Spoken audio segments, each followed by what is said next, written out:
देशाचे अर्थमंत्री निर्मला सीतारामन यांनी आज देशाचं 2025-26 बजेट जाहीर केलं. निश्चितच हे बजेट व्यवसाय उद्योगाच्या चालना देण्यासाठी स्वागतार्ह बजेट आहे.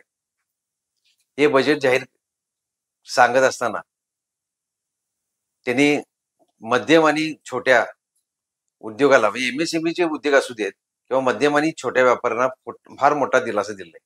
7 लाखावरून डायरेक्ट 12 लाख उत्पन्न असणाऱ्या लोकांना कुठलाही टॅक्स भरावा लागणार नाही किंवा 12 लाखाच्या पेक्षा जास्ती उत्पन्न असेल तर टॅक्स मध्ये रिबीट मिळणार आहे. त्यामुळे कमीत कमी 1 लाख ते 1.25 लाख रुपये ह्या आमच्या मध्यम व्यापाऱ्यांच्या खिशात राहणार आहेत. त्यामुळे क्रय शक्ती लोकांची, आमच्या व्यापाऱ्यांची वाढणार आहे, लोकांची वाढणार आहे. त्यामुळे उलाढाल वाढणार आहे. व्यवसायाला आणि उद्योगाला चालना देणार हे बजेट आहे. छोट्या शहरांसाठी, छोट्या शहराच्या विकासासाठी ते केंद्र स्थापन करणार आहेत. त्यामधून 10,000 कोटी रुपये दिले जाणार आहेत. आपल्या माध्यमातून आमच्या खासदारांना विनंती आहे की ह्या योजनेमधून शहरासाठी 1,000-2,000 कोटी जर आणला तर शहराचा विकास होईल, देशाचा विकासाबरोबर शहराचा विकास होईल. बऱ्याच वस्तू लिथियम बॅटरी वरील एक्साइज ड्युटी स्टॅम्प कमी केले असल्यामुळे EV गाड्या ह्या स्वस्त होणार आहेत.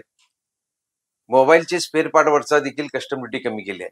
त्यामुळं मोबाईल देखील स्वस्त व्हायला काही हरकत नाहीत. गरजेच्या वस्तू जर स्वस्त झाल्या तर लोकांच्या खिशामध्ये जास्तीत जास्त पैसा खेळणार आहे. त्यामुळे हा पैसा बाजारात आल्यामुळं बाजाराची क्रय शक्ती वाढणार आहे आणि खरोखर ह्या बजेटचं आम्ही स्वागत करतो आणि असेच व्यापार आणि उद्योगाच्या चालनेसाठी हे बजेट महत्वाचं आहे. अशाच ताज्या अपडेटसाठी महासत्ता न्यूजला सबस्क्राईब करा.